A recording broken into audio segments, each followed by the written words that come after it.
Hey y'all, Teanna Branae here and welcome back to my channel. Today's video we're going to be talking about all of my tips and tricks and ideas of how I go about planning at home small DIY birthday parties for my son. As you guys know, I have a toddler who will be 3 this year. So his first 2 birthdays were spent in the pandemic. And I just want to give you guys some tips and tricks that helped me and that I used and had me be able to plan a great birthday for my son, even though we had to readjust the plans for both his first 2 birthdays. If you guys are interested, please keep watching this video. And if you like anything I say, make sure you give me a thumbs up and a comment down below. And I hope you enjoy. The first thing that we're going to be talking about, and the thing that I think is the main thing that you need to do when planning a party, is start with a theme. When I planned Julian's first 2 birthday parties, I went based off of what he liked at that time. And I built off of that idea. So that can be their favorite character, or your if it's for a child, a favorite character. If it's for an adult, favorite color schemes. Or just theme it out. You know, if you want to do like a beach themed birthday at your house or apartment, if you want to do whatever the thing is, build a theme around it. So for example, this is going to be based on my experience with Julian. He's 2, he'll be 3 in March. So all of this is going to be very kiddie, but it still applies to adult parties as well. His first birthday, he was really into Blue's Clues. So my husband and I decided, oh, we'll do a Blue's Clues, mostly me, decided we'll do a Blue's Clues themed birthday. And then I built the idea around that. For the second birthday, we wanted to do, because he's really into race cars, not necessarily Hot Wheels themselves, but he loves all kind of race cars. So I did a race car themed birthday and based it around that. And I make sure I insert footage and pictures and clips and stuff so that you guys can see what I'm talking about. But step number 1 is start with a theme, whether that be character, color, a specific event, celebrity. You know, some people like to do like celebrity themed birthdays, whatever the thing may be. Start with a theme as step 1. So step number 2 is to focus on the inexpensive party supplies first. So that's like, if you want confetti. If you want just plain paper plates, cups, forks, spoons, whatever, that kind of stuff. If you're just getting like little plastic dollar store tablecloths, because once again, this is a DIY party. It is not an elevated, elegant party at a hall. This is like if you're doing like a small party, but it can be used for big. The idea, I guess, can be used for bigger parties as well.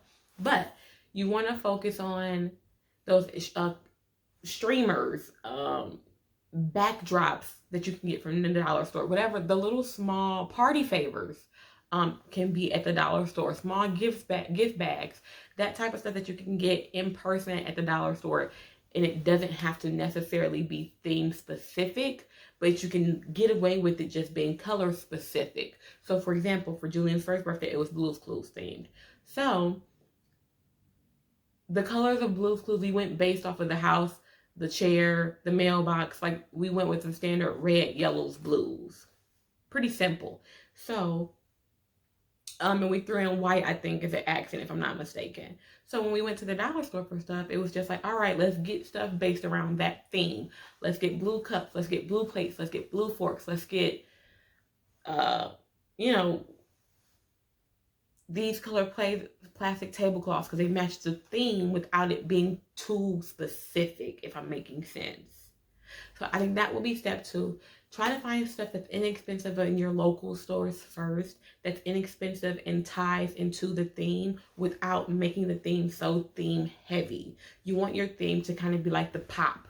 You don't want it to be like it threw up whatever that theme is. The next step is to see if there's anything in the party or anything that you plan for the party that you can DIY, do yourself. For us, Julian's first birthday, I made the Blue's Clues mailbox by hand. And this was before I got my Cricut. I made it by hand. It wasn't super duper cute as if And the measurements weren't exact, but it was cute. It was cute. It was cool. Julian liked it. The door opened. It was great. And I made it by hand with just tape, glue. I bought some eyeballs. I used pipe cleaner. And I don't know if I still have a picture of it. If I have a picture of it, I'll show it to you guys. And I just put it together with some construction paper. So it's important to find stuff that you can DIY if it's a way that you can save money. I DIY'd half of Julian's first birthday, the birthday banner. I DIY'd. I did not go all out for his first birthday banner. By the time his second birthday came, I had my Cricut. So I DIY'd a whole bunch of stuff for his second birthday. I made stickers, candy bars, wrappers, like little tickets. I made all kinds of stuff. And once again, I will show it to you guys. I have it pop up in the video so you guys can see what I'm talking about. It'll probably pop up over here. But I made all kinds of stuff by hand for his second birthday. Because I had my Cricut by the time his second birthday came. But his first birthday, like I said, I did make a few things by hand just because it adds a personal touch.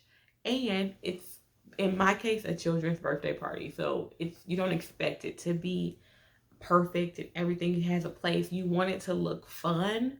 Obviously, if you're planning a more adult party, your DIYs will be more upscale, like centerpieces. You could make fancy centerpieces with DIY stuff that you've bought from like the dollar store or Hobby Lobby or Marshall's.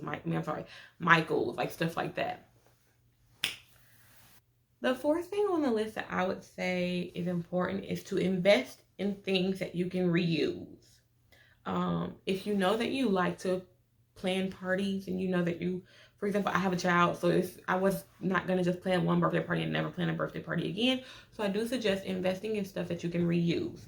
Now, that includes, if you want to spend the money, a Cricut, you can buy a printer, you can buy label makers, like that kind of stuff is on this list as well. You can also get just simple stuff like ice buckets, like the big, I wish I could hold it up for you guys, but I'll have all this stuff pop up.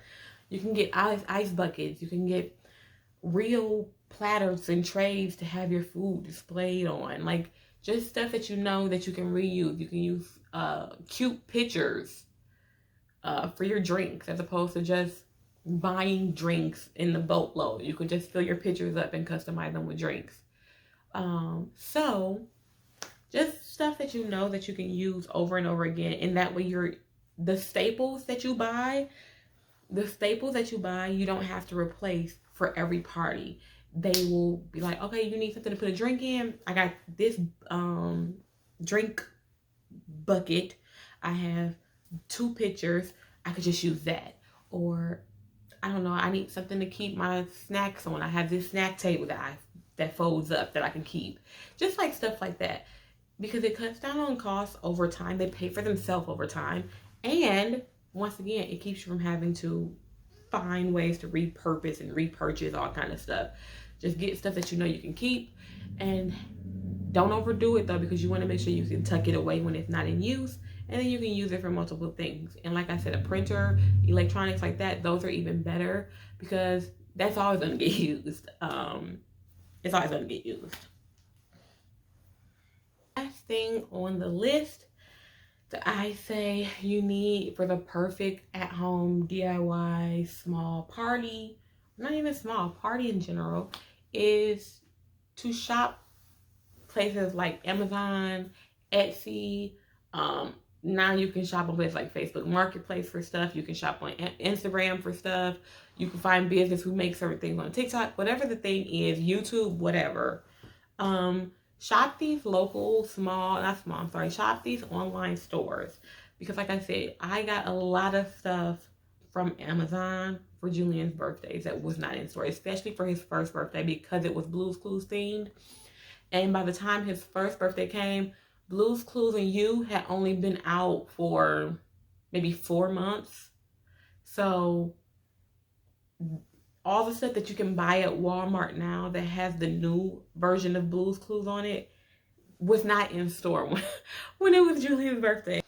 The rings and stuff, I told you guys like that. I bought like Blue's Clues rings. I bought the Blue's Clues centerpieces for the table. That stuff was based off of his old design. But I got it on Amazon because they didn't have that kind of stuff in store. But usually that kind of stuff that's not in store, you can still get it on Amazon or eBay or, like I said, those types of stores. His centerpiece cake topper for his cake for his first birthday, I got from a seller on Etsy. So I do recommend shopping those online stores or online sources of commerce for those kinds of things, because you can get really lucky. Amazon, that second year, I bought all kinds of stuff. Balloons, race car flags, the little race car track I bought was from Amazon. Everything was from Amazon. Plates, cups, forks by the second birthday, all that stuff was from Amazon. And he loved it. And it followed the theme. It made sense. Some stuff was actually race car prints on it. Some stuff wasn't. Some stuff was just color inspired. I even got our birthday shirts made. The first year I got them made from a local shop in Detroit. The second year I ordered our shirts off of Amazon because I think I like birthday shirts. So I get Julian birthday shirts for his birthday. He's gonna have another birthday shirt this year. Revolving around what this year's theme will be, which I'm not telling y'all. But it's really important to make sure you shop around. And lastly, this is the last point. Start early. If, for example, Julian's birthday is on March 21st, I will be a fool to start shopping for his birthday on March 14th. I start shopping for Julian's birthday at least a month before his birthday, when I have to buy stuff online. Because you know what's coming. So plan the theme ahead of time and shop ahead of time. Find somewhere in your house or in somebody's house or in somebody's basement or something where you can store your stuff, but shop ahead of time. Because what you don't want to happen is to wait to the last minute and then it's like the day before the party or the day before the gathering or the day before the girls' night or whatever you're planning, and all of your stuff has not come. And now you're running around like a crazy person trying to figure out what you're going to do because your pink plates with the flamingos on them didn't show up in time, whatever the case may be. So, you guys, that is all for this video. I hope you guys enjoyed it. If you did, give me a thumbs up. I hope that you guys got some helpful tips from this video. Let me know if any of these tips helped you. If you plan parties by yourself, if you have children who you plan parties for, if you've had a hard time planning parties during the pandemic, because we're still in it, unfortunately. Let me know down below, and I will talk to you guys in my next video. Bye.